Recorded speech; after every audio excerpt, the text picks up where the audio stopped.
whatever reason, the opportunity to do that. So first of all, because we are here in Aotearoa, New Zealand, I am going to start off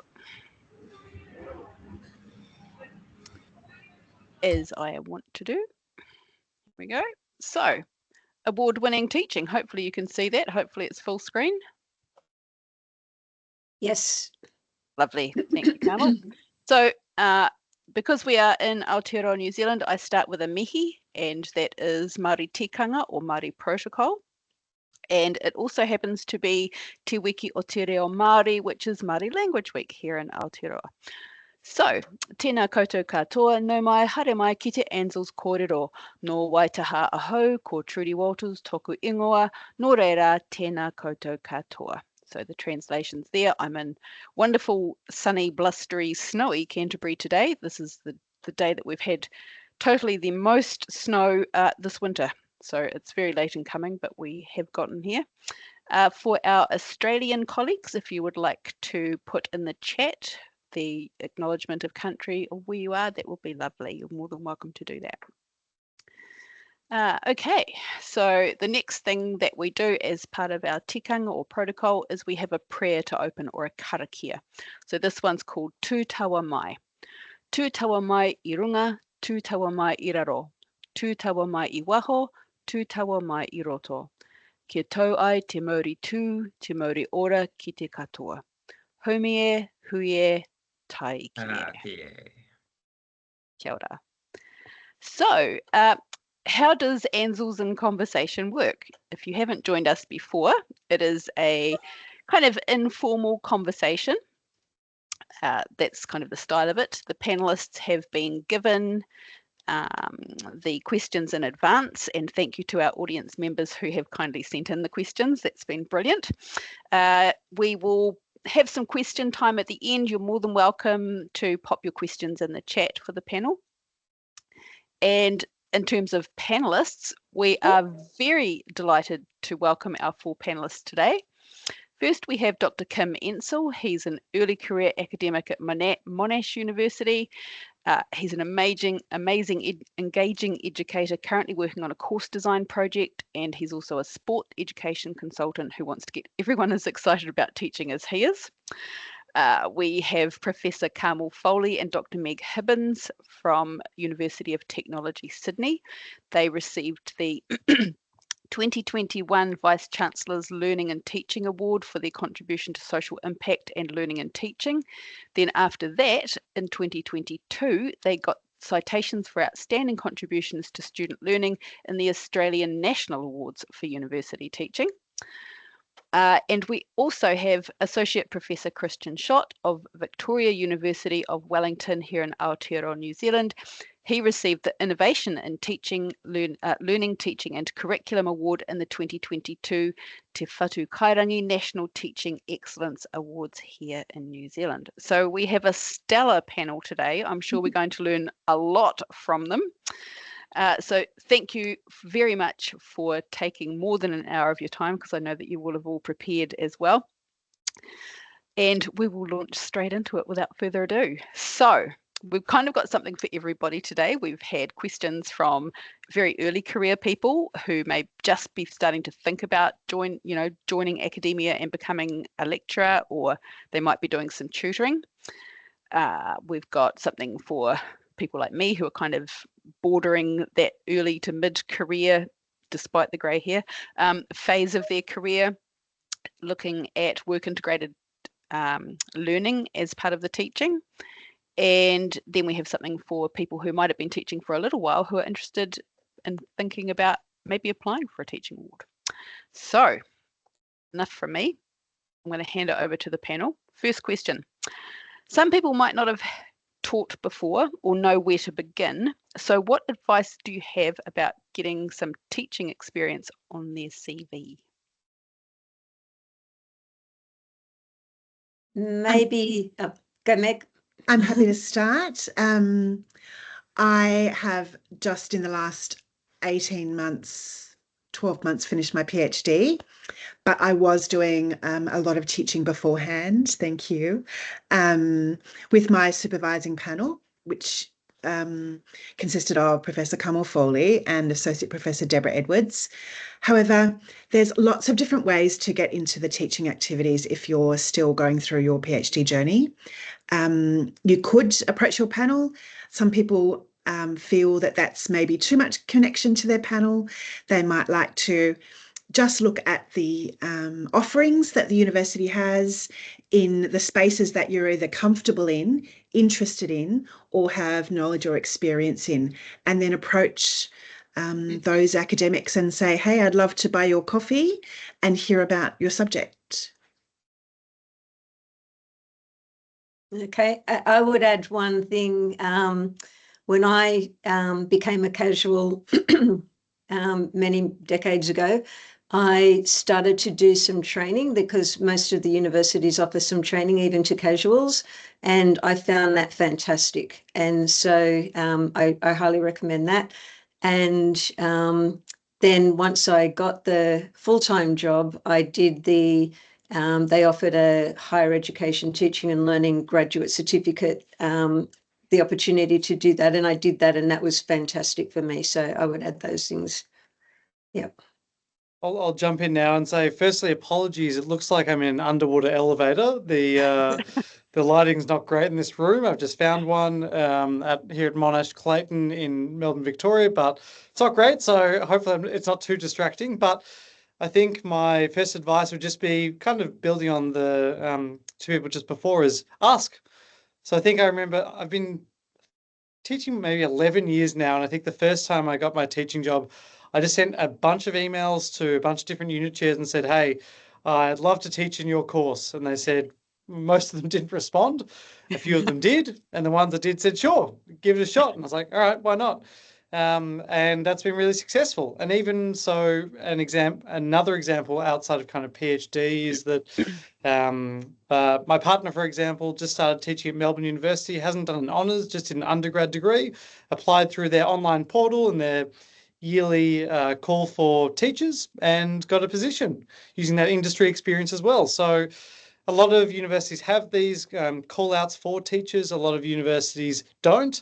And if you just ask someone, the coffee thing often works, but it doesn't actually, you don't actually need to have an honours or a PhD. Often we think we do, but we don't. So there are a variety of different ways you can get into teaching, but asking is always a great first step.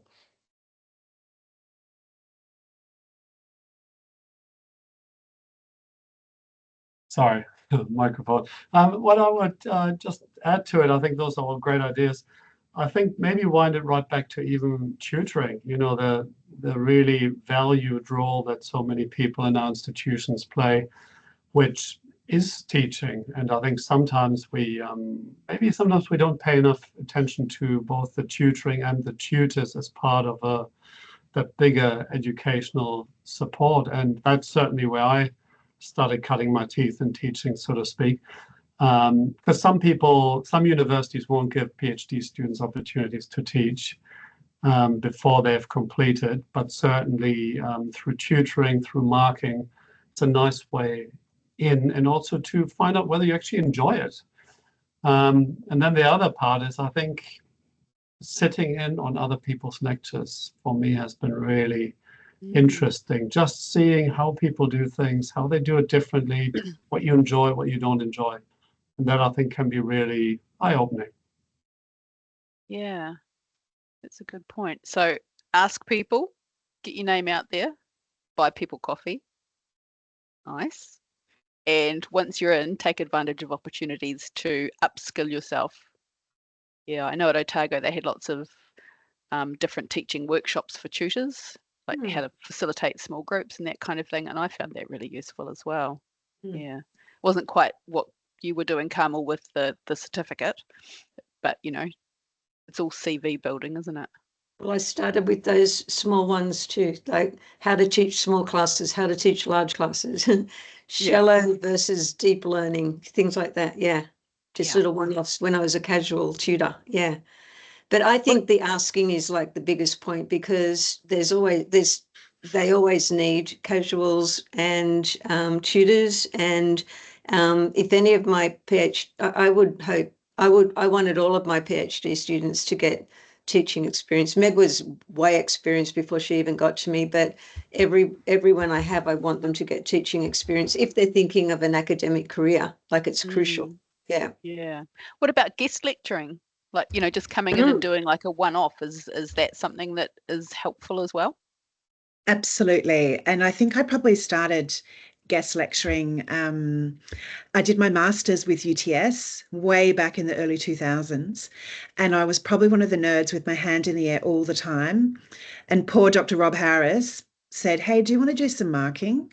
Do you want to do a guest lecture?" And you know, that kind of rolled into tutoring and activities like that. So, and I was also thinking, Carmel, you made me think of in our department, someone actually has control of this massive spreadsheet that knows who needs tutors. And so find out who that person is, because often they're kind of a little gatekeeper and they can help you, you know, move into different subjects. Yeah. Professional staff are gold. Yes. They're powerful too. Yeah. Ruth. Yes, just as Meg said, just start being a marker. A great way to get a foot in the door. Nice. From another experienced person. Thanks, Ruth. Any other questions or comments at this point? Especially from our PhD friends who are online. If you do think of something, you can just pop it in the chat anyway. Okay, so let's move swiftly along to the work integrated learning question. What are your thoughts about best practice work integrated learning as a key part or not of the learning, teaching and innovation curriculum? And what is double-barrel question? And what might the key factors to build into the pedagogical practice be?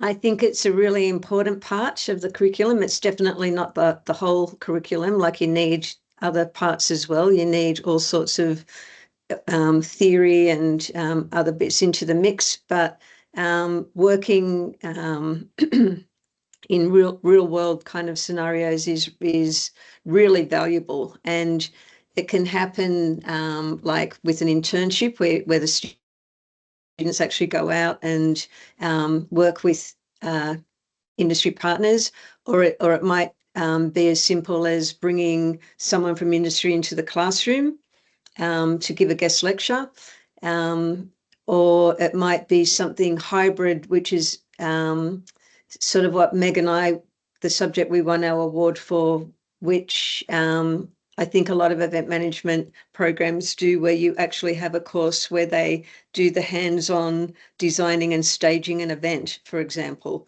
So it's they have to do everything. They're not working with an industry, they're usually working with a community partner, like a charity, but they do everything from the risk management plan to the marketing plan to ticketing to designing and actually staging the event and all the budgeting and everything. So that's really valuable too.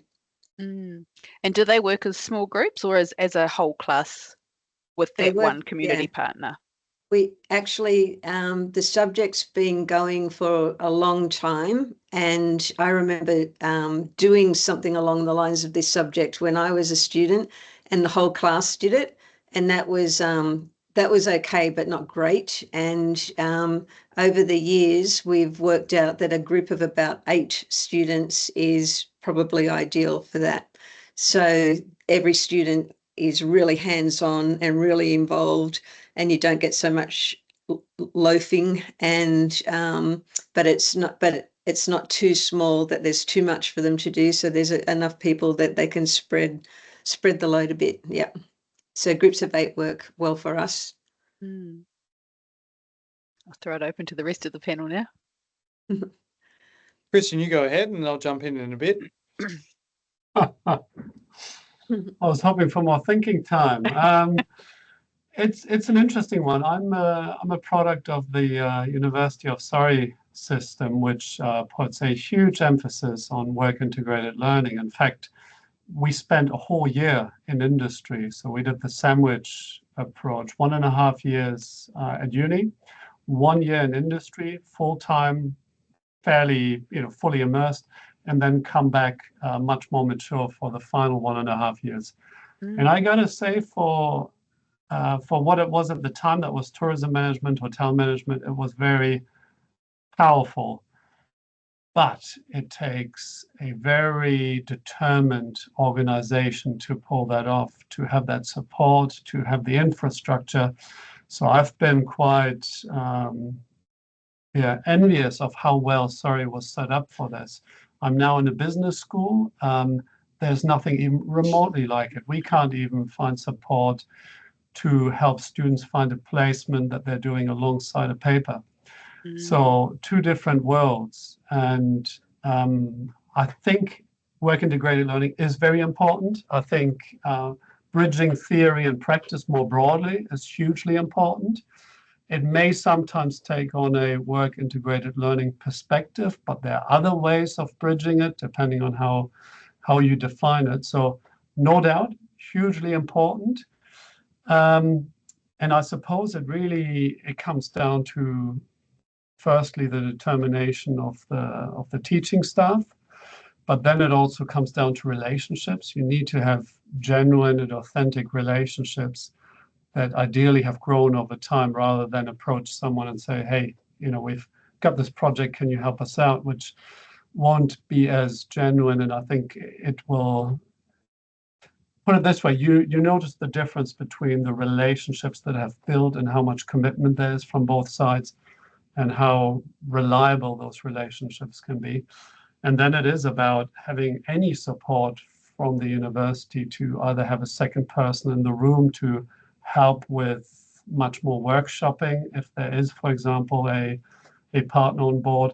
It's just that there's quite a lot involved to do it well. I think there are lots of examples of doing it mediocrely, but it can be so powerful for students if done well. Yeah, I'll jump in and say I totally agree with that, and a lot of it comes down to how much time and effort you're willing to put into it, and that's that can go across the board in academia, whether it's teaching or research, but often teaching gets ignored a little bit, or maybe isn't valued by particular institutions. So it comes down to, do you have the people around you who want to make this work? Because if you want to engage properly in work integrated learning, it takes time and effort. You've got to maintain the partnerships. You've got to make sure the assessments are linked to what the organisation needs. You've got to make sure the students are engaged. There's a whole bunch of extra work to do.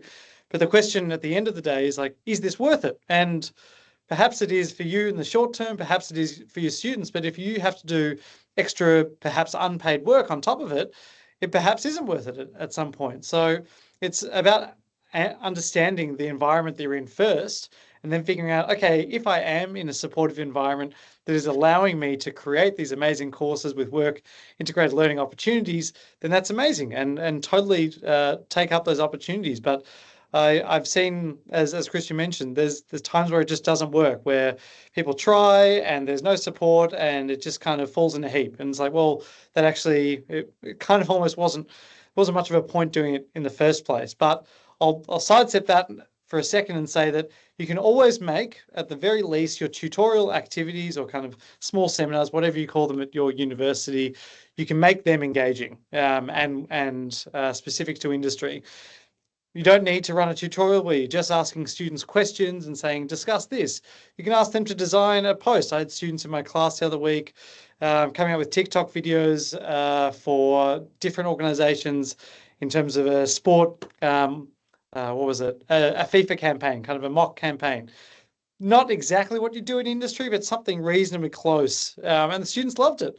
Some great TikToks, some pretty bad ones as well. But that was the kind of thing you can do at a very low level that doesn't require all that support unit stuff from the top down. And it's more just a small activity you can do to engage students in a slightly different way, which is something that I really like to emphasize.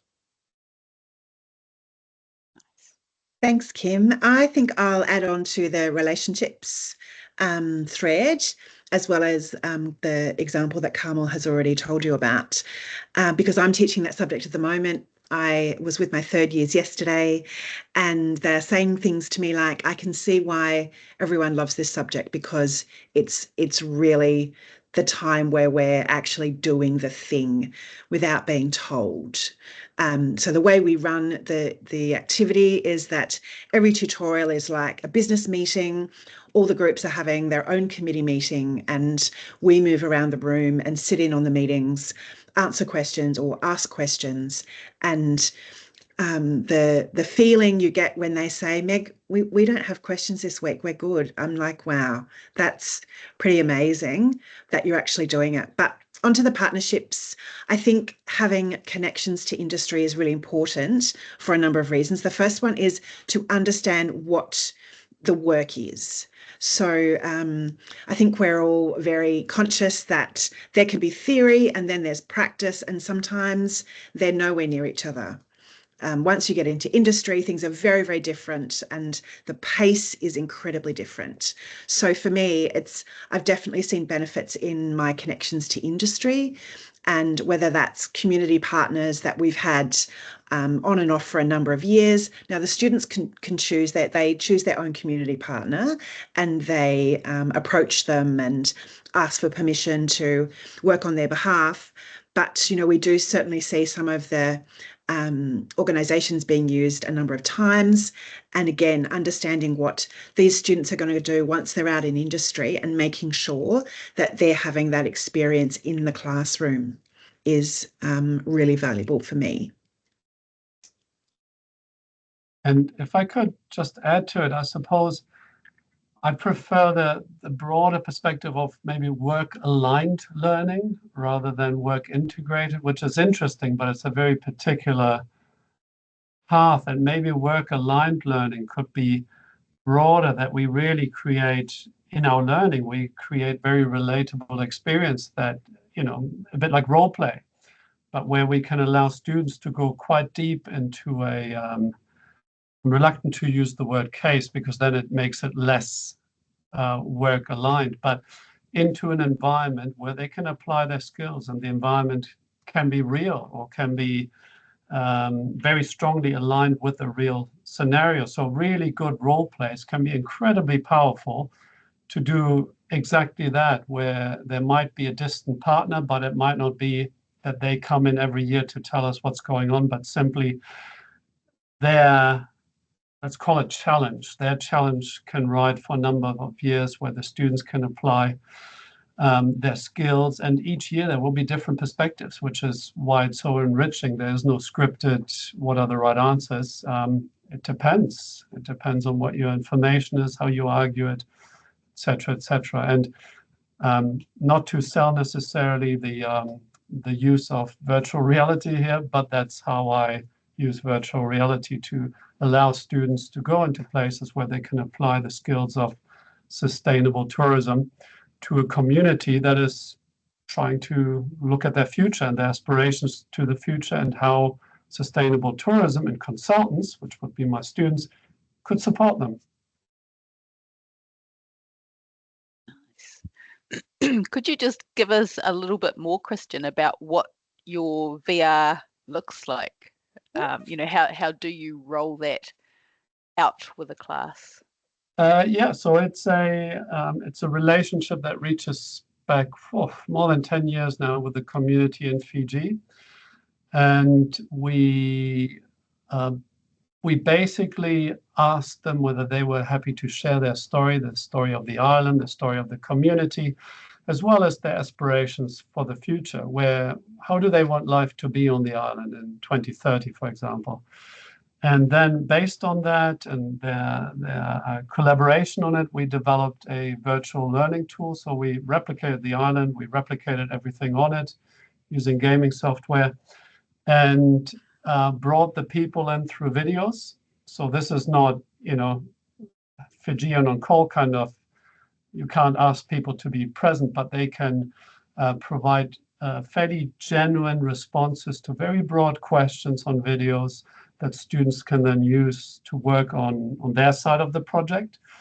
And we basically use virtual reality to take the students into the island, into the community, learn about the island, situated learning, really, to understand what it's like to be there. Something you would never get from a book, because you can explain there, palm trees here, beaches there. But if you're there, if you're literally immersed in that space using digital technology, you just appreciate the impacts of climate change. You appreciate the impacts of the distance to larger land masses for supplies. And I love using it, and it's I've been using it now for about 10 years probably. It started in Second Life, then went into VR, and it just allows for some of this to be done. So it is a role play with real partners, but not in the traditional sense of a consultancy project. It's a little bit different. Yeah. Well, you might not have, a year out in industry like you did over in Surrey, but I think your students have, you've obviously managed to innovate your way around the kind of lack of support that you've got within your institution to craft something that's still a really amazing experience for your students. And it's interesting that you say that, because I'd actually forgotten, but I think you're 100% right. It was out of a lack of support that I knew I had to find solutions myself. And, sometimes you just got to go for it and, fail quickly if you're going to fail, or otherwise write it out. And this one was able to be written out, so to speak. Yeah, nice. Sounds great. Very innovative. Yep. Okay, any final thoughts from panelists about work into... Oh, we have a question from Robin. I'm interested in understanding the type of support that you would be needing. Is that for the VR, Robin, or is that for work integrated learning? For work integrated learning. So, Kristen, you said there wasn't support, so it was difficult. So I'm interested to know what type of support would be great. Yeah, so I came from Surrey, which was very, experience was crucial. Then went into a geography department to do my PhD, where experience was different, but also valued. And then I ended up in a business school, where leaving the business school building was just didn't happen. So this is 22 years ago. Students never went on a field trip. Field trips didn't exist. There was no safety protocol around them. There was no support in making them happen. It was just a completely foreign concept in a business school. But coming from that background, I felt it was important. There was no financial support really either to pay for a bus trip to go here, or I'm not sure we had a first aid kit to take along. Just all the really what seems like trivial logistical issues that actually need to be in place. And geology up the road would have done it. Archaeology would have done it. But for a business school, there was just nothing to support it. And now I would like to think it's a bit different. But it's been a slow journey for a business school to sort of remaneuver its ship. And now everybody talks about work integrated learning, also in our business school, but it's still a slow moving ship.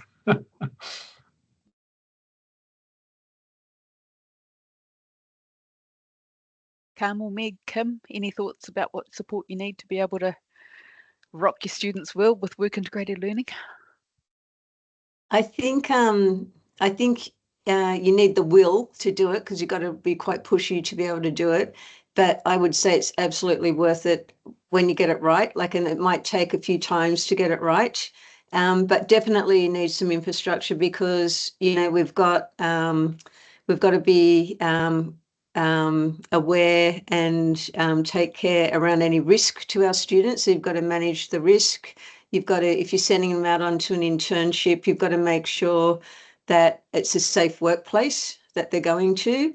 And one lecturer hasn't got time to go and check every workplace. So there's got to be the university needs some kind of system that to make sure that those kind of things happen, and insurance and everything like that.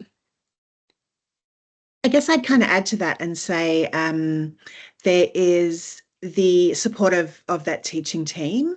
So I was very lucky to come into Carmel's teaching team, where I think she started the subject in around 2016. 2015, 2014-ish. It was already established, but she was incredibly open to my ideas and input, having come from a long kind of career in industry back to academia. And the team themselves, so us together in a classroom, we love to teach together. We have a great time. We have fun. Like, it's the best subject of my year. I love it when we get to spring. And I think that shows the students know that we're there to support them, and they know that we enjoy it.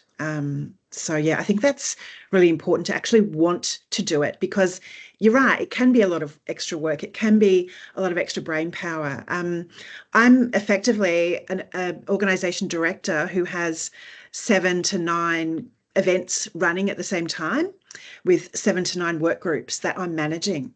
And that can be really stressful. It was very stressful for us in the pandemic, where we didn't know a whole lot about digital events, and we were kind of only really a couple of weeks ahead of our students, saying, you'll be able to deliver a digital event by week 10. Fake it till you make it a little bit. Yeah. But yeah, enjoying it is really is a big help. Yeah. Because it's extra work for sure. Sorry, Kim. That's all right. No, go ahead.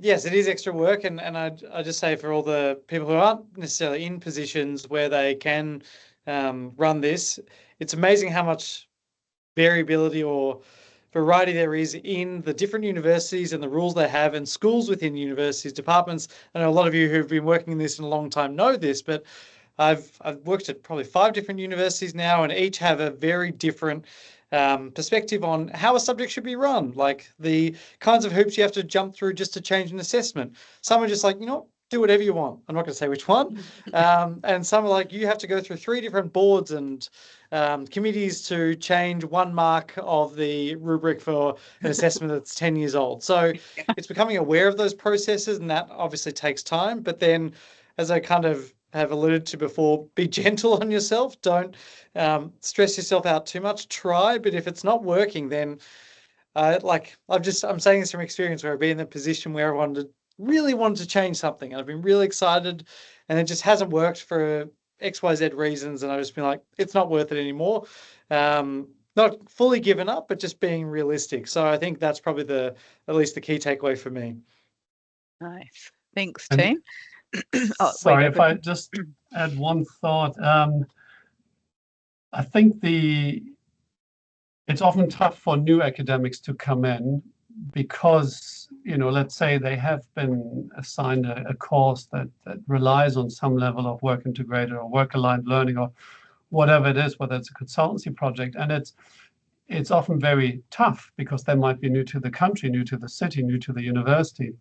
And I think, when I was talking earlier about relationships, what can be really powerful, and I think this is where the resourcing comes in, if the university, for example, the business school, has someone who maintains these relationships with external stakeholders in the context of so many things that we do, but also in that context. So they have a list they can pull a call out to, but again, based on a long-standing relationship of give and take, where they say, hey, we've got a course starting that is looking to, I don't know, do this, and any partners interested in doing this as a consultancy role or as a consultancy job. But just, the support can take so many different forms, but somebody who can be that broker to keep those relationships so it doesn't seem haphazard or lacking depth, that someone is needed quickly to fill a course gap or something like that. Nice. Okay, so moving on to the last question. This is a very personal question, isn't it? What did you learn from applying for a teaching award about teaching, about your students, and about yourself and your own practice? I'll jump in if that's all right. So I'm not sure how many of you are aware of the Higher Education Academy. So I'm a fellow of the Higher Education Academy. That's kind of the main, I guess, award or achievement that I've had externally through teaching. And most universities should have some pathway or some availability or some guidance on how to become a fellow of the Higher Education Academy. Basically, it's a recognition of teaching service and a recognition that you are putting thought and feeling into your teaching, and then you are not just phoning it in each week. That's the general premise of it. But through that process, for me, it was really interesting. It was basically a very extensive reflective process. It was about understanding, what is my teaching actually trying to achieve? What is my teaching philosophy? What learning outcomes am I working towards?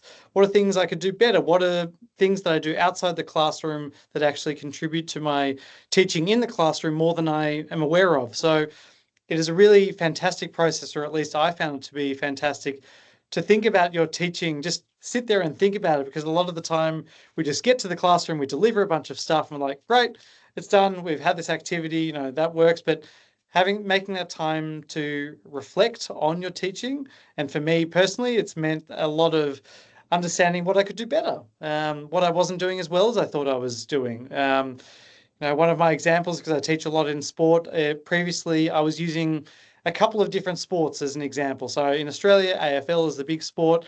I'm a big fan. I was using that a lot in my classes as examples. And through that reflective process, it seems relatively obvious. I started to think, okay, let's bring in a variety of different examples, bocce in the Paralympics, or windsurfing, or I don't know, whatever different sports, and understanding their implications to students was incredibly helpful for me. So for anyone who hasn't done it already, I can highly recommend going through the Higher Education Academy kind of award process. You have a mentor assigned to you. It takes a little bit of time, but it's totally worth it in the end. Nice. So from that, Kim, am I wrong because Dunedin or Ōtepoti is my happy place, my home, and it's not where I currently live. And I tell my students here, I use lots of examples from Dunedin. Is that a bad thing, do you think? Oh, that's a good question. Put me on the spot. I'd say the more variety of examples that can appeal to your students, the better. So if your students find that engaging, love it. But for a lot of my students, they're from a very diverse background. While some of them love Australian rules football, for example, some of them don't care about it at all, haven't watched it ever in their life. So it's about appealing to as many of your students as you can. So if your examples are appealing to all of your students, fantastic, no need to change. I suspect they're not, to be honest. Okay, sure. Nice. The rest of the team. I'll go next if you like. Yep. I certainly learned a lot about, definitely about myself and my own practice through that introspection that Kim just spoke of. I learned a lot about how to frame the narrative, and being a very experienced researcher, Carmel Foley's pretty fabulous at this. So it's one thing to say, I did this and I did this and I did this, and I think they're all innovative, but always bringing it back to, what is the outcome for the student? What has the student benefited from? What's that impact for the student? And then having to show evidence of that. And for our university, your teaching scores or your student feedback, SFS, student feedback scores, are not enough. They want more than just, here's the numbers. So it's about timing, about making sure you've got plenty of time to put this sort of thing together and you're not rushing it, because that it's a big process to respond to. And if you are thinking about applying for an award, my hot tip is to always go to the Teaching and Learning Awards the year before and see who's winning things and see what they're doing. And again, if you want to reach out to those people and connect and say, have you got any tips? Because there's people who've done it before you. It's a big process. But for me, it was definitely about the evidence of the impact that your teaching has. So on those lines, what sort of evidence? Because a lot of people might think, just the student scores come in and that's all there is. But we all know that students aren't experts in what good teaching practice is. So what other forms of evidence can you draw on? So for us, we certainly had quite multi-mode evidence. We had evidence from students. So definitely some comments from students that fit the narrative from teaching and learning. We did have scores. I mean, we had 6 years of teaching and learning scores that continued to rise and be above not just the business school, but the university average. We had student feedback in terms of some comments that fit our narrative that we were working towards with the work integrated learning and the social impact. We had external from our community partners and event partners who were saying this is what the impact of this event has been for our business. We had employability scores. So we looked at, Carmel got all the figures on the employability of our students and the increased employability. And then we had other employer comments about, particularly after the pandemic, about how important it was for our students to understand and be able to deliver a virtual event. Because while we all might be in the safe zone now, risk for any event says you may need to consider it at any point. So the fact that they had that skill and they could prove that they'd done it was important. So from those kind of 4 different realms. Carmel, anything you want to add? No, I think you covered it really well, but I also think it's really important to have some support from the literature, the higher education teaching and learning literature. And you've got to show that you're engaged with that. And so for example, in our class, we used to have a problem with group work with having a loafer, and so then we brought in peer review, and we the first year we failed a couple of students because they didn't contribute. That soon became known to the following years, and so that practice kind of stopped. Everyone realised that they had to contribute, and that was really made clear. But I also looked to the literature and got all the literature on social loafing and everything that's in the higher education TL literature, and pulled that in and used that as well. So that's really important. Nice. And the other tricky thing that I put in for an award that failed one year, and I had a look at the winners, and I noticed that the one who beat me was had all these really nice graphics. So we put graphics in ours. and it really makes a difference. Like, we put in some of the student posters of their events, just little things, or we put in a graphic of all the community partners, just a cloud thing of all the community partners and things like that. And I honestly think that makes a difference, because like the poor people reading these things, it's like marking essays, right? But at least if they see some good graphics and that add to the story, I think it's a really good trick. Nice.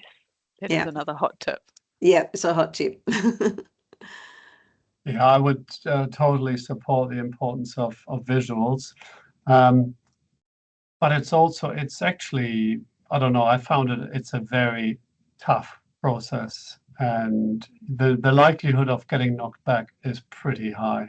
And I mean, all the different awards work in different ways, but in New Zealand, your university needs to nominate you. They can only nominate 3 people a year. And first you need to make it through that, and then you go to the national level, and then it's not uncommon to not succeed in the first year. It's the caliber is just so high. We're surrounded by amazing educators in universities and polytechnics and training organizations. All of them are in the tertiary space. And I suppose the one thing that I would say is crucially important is, firstly, obviously, to own your space. I think everybody who wins the teaching award has that personal style. There's something that really works for them. And that's not often transferable, which is why it's tough. And it's that journey of finding that personal style that people can own. But it's then also about finding a mentor, someone who has seen this ideally from the other side. So who has been on either they were successful themselves, although they often say, well, it's a bit like walking around in the dark. You don't quite know where you're going because you have no idea what the assessors are looking for. They're often broad criteria, but someone who may have been on the other side, who may have been involved in the assessing to really help identify opportunities. Sometimes we write about stuff and we actually have no idea how important it is what we're saying, and we're not unpacking it enough, and we're not building it up. So the narrative is so important, and it's it's like a very, very good journal article, or even better, to be honest. By the time you really get that thing crafted where it just sits together, it makes sense. And that link to the literature absolutely is crucial. It needs to have deep pedagogical connection, I think, to really make the case that this is not just something we like to do and we find fun and the students find it fun, but it is truly pedagogically driven and makes a contribution to pedagogy, hopefully, in its own right. So I guess there's a takeout there for even people who are starting their teaching, you know, if they've just landed maybe their first role at a university and they're just starting out lecturing, keep all of the evidence of how you're improving your teaching practice over time. Keep all of the documentation of the courses that you've attended, and, keep your reflexive journaling, or, however it is that you're documenting what you're observing in the classroom, and then linking it back to the theory and how you're then improving it for the next time you deliver it. Yep, and I think it's the idea about find your space, but it's the idea of innovation, isn't it? They're looking for something different. They're looking for something, that you've made special, or something quite innovative. And all the problems that we have in higher ed, we all experience the same problems over and over and over. So like the social loafing problem, for example, now we've got the AI issues and stuff, the cheating and everything. If you can get innovative around something like that and give it a try, and make something work that's lively and wonderful, you've got every chance. And documenting the fails is fantastic. Like in the national awards, I'm now like a person who looks at them, and if people haven't documented something that was wrong that they changed, it gets thrown out, because that's one of the criteria. Like, we want to see, okay, what went wrong. So for us, the social loafing thing was a thing that went wrong, and we had to work out a way to change it. Or the pandemic hit and we couldn't do events anymore. We had to quickly switch to we had to deal with the issues. Like, we're all dealing with issues. There's no shame in having issues, because we all have them. So definitely you need to talk about those, and how the things you tried, failed, tried again, and wow, found something. This is now it works. Yeah, it's really good. Awesome. And on that point of failure, it's, it is part of everybody's journey. And I hope that sort of younger academics try stuff out, even if it's not a guarantee it will work. But it's also about, applications may not work the first time round. They may not be successful. Inevitably, the second round, they will be so much stronger, because as Carmel said, you look at other examples, how they do it. It's a learning journey like everything else. But the failure, I think, is just it's part of being an academic. You fail sometimes with things you try in the classroom. You sometimes fail with your paper publications that you thought were better than the journal does. And sometimes you fail with applications for excellence awards, but each time I think we come back stronger, and that's part of being a reflective practitioner. Yeah. Robin's just said, is it failure, or is it just not yet successful? Yeah. Correct, Robin. Yeah. And Good point. we've got time for a couple of questions. So we've got one here from Rich. Do your students have to complete the course evaluations at the end of semester? Since our evaluations went online, my biggest challenge is getting the ones who love the course to fill in our student evaluations. Any tips? Feel your pain. Feel your It's pain. really hard. Really hard getting them to fill them in. But we ask them over and over and still get very low results. But one little tip is, I don't know if you can do this, but we for most of the years leading up to our award, we could put in some of our own questions, and so we put in 2 questions about. One was, this subject helped me to develop my professional skills. And the other one was, I feel more confident about transitioning to work now that I've completed this subject. And they were fantastic questions to have for our, so we had like 5 years of fantastic results on those questions. So they were great ones to have. But yeah, I don't know what, we have one guy here who tells his students, if I get a certain percentage of SFS, I'm going to give everyone 1 extra mark, which I'm sure is completely wrong, but it works. Bribery. Excellent. I'm definitely not saying you should do that because, bribery is very bad.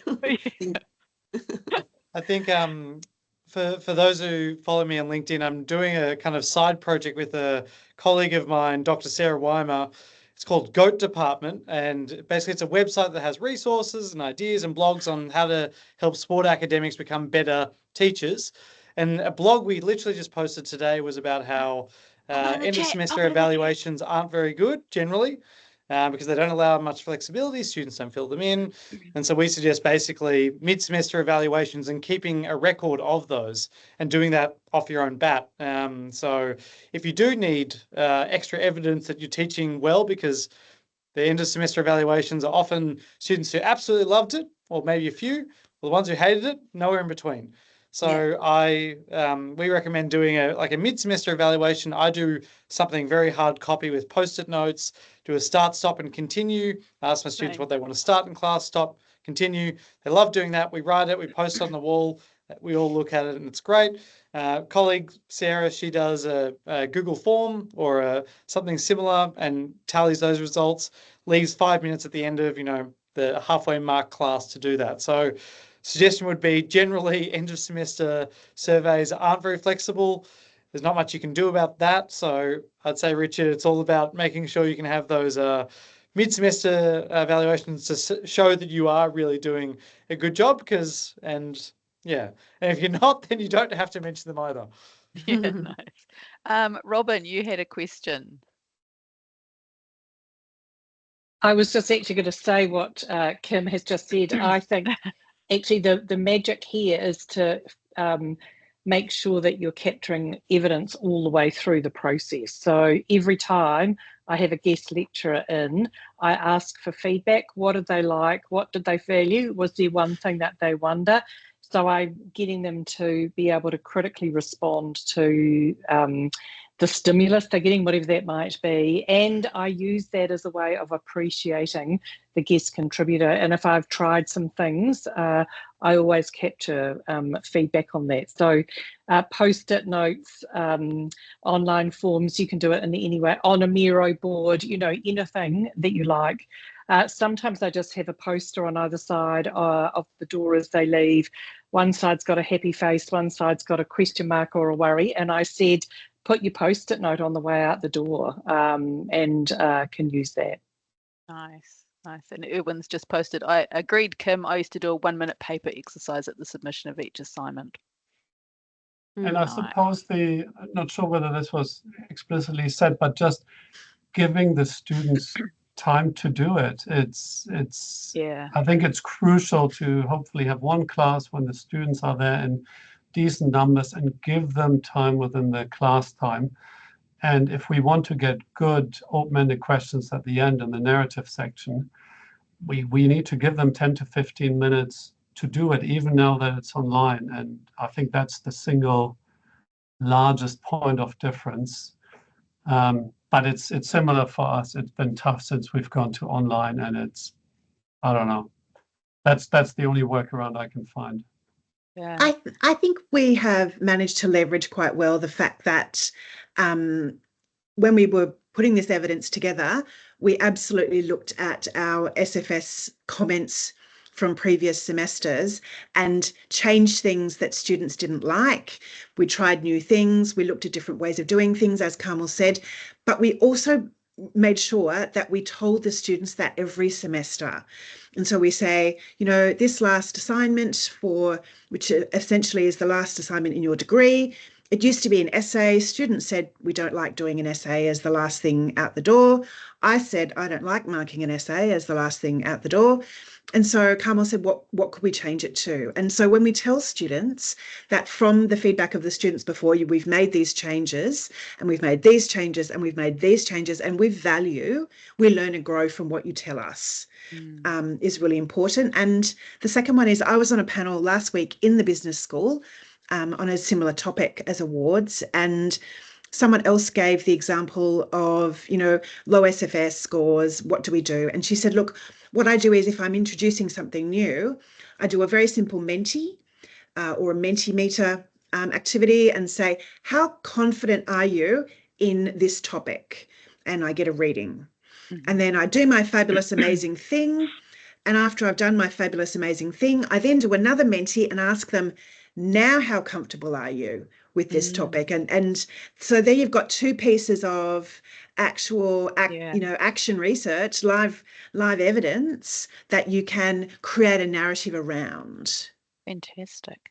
Well, I'm just really mindful of time. We're sitting at 4:59, so we will wrap it up. And this is actually, whoops, I've disappeared. This is actually a brilliant segue because, stop sharing.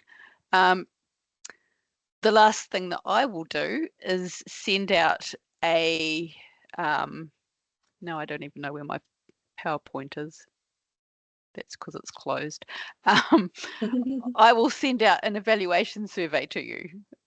So it's only got it'll only take you 2 minutes. It's only got 2 questions. So do feel free to do that for us in the next couple of days. But yeah, thank you so much to our panelists. I've learned an awful lot, and I hope all of our attendees have as well. So big round of applause. Yeah, we'll do that's much better. Okay, well, thank you again, and we look forward to seeing you hopefully at the end of the year for the ANZALS AGM and the Trans-Tasman Challenge. Details to come. Thanks, Judy. Okay, Thank you. Thanks, everybody. Ka kite. Thanks for having me. Bye. Thank you. Nice to meet you all. Thank you. Thanks. Bye-bye.